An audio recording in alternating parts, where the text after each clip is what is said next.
کہ کسی کو آپ اچھی بات سنائیں، اچھی بات بتائیں، یہ اللہ کے پسندیدہ ترین اعمال میں سے ہے۔ تمہارے گھر والے اس بات کے زیادہ مستحق ہیں کہ تم انہیں بٹھا کر اچھی باتیں بتاؤ، اچھی باتوں کی تلقین کرو۔ حضرت لقمان علیہ السلام نے اپنے بیٹے کو باہر گلی میں نصیحت نہیں کی ہے، اپنے گھر کے اندر بٹھا کے اسے نصیحت کی ہے۔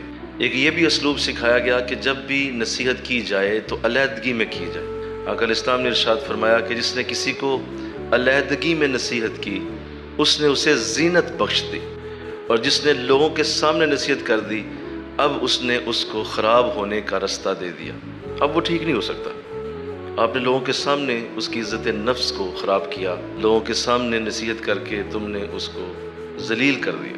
بے شک وہ عیب بھی تھا، بری بات تھی، اور آپ نے اپنی طرف سے اچھی بات ہی کی، لیکن نصیحت کا بھی ایک طریقہ ہے، ایک انداز ہے، نصیحت کے بھی کچھ اصول ہوتے ہیں۔ ہمارے معاشرے میں باپ کا جو ایک عکس ہے، ریفلیکشن نظر آتا ہے، وہ یہی نظر آتا ہے کہ یہ ہر وقت نصیحتیں کرنے والی مشین ہے۔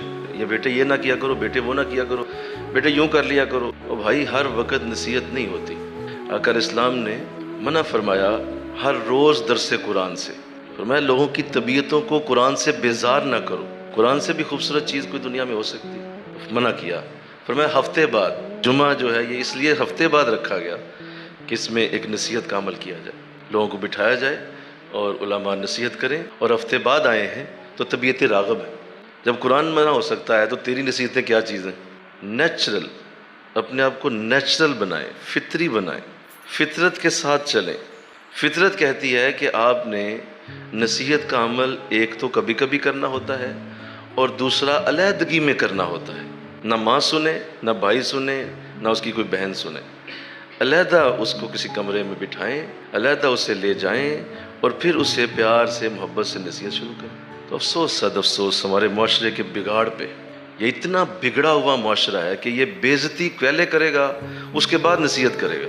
تو جب آپ نے کسی کی پہلے بے عزتی کر دی ہے اور اس کے بعد آپ نے نصیحت کی ہے، چاہے آپ نے قرآن کی آیت ہی کیوں نہیں پڑھی ہے، وہ قرآن کی آیت بھی اب اثر نہیں کرے گی۔ آپ نے کوئی حضور کی حدیث ہی کیوں نہیں پڑھی، وہ حدیث بھی گئی، کیونکہ آپ نے پہلے اس شخص کی بے عزتی کر دی، سخت لفظ بول کے آپ نے اسے بٹھایا اور پھر آپ نے اسے نصیحت شروع کر دی۔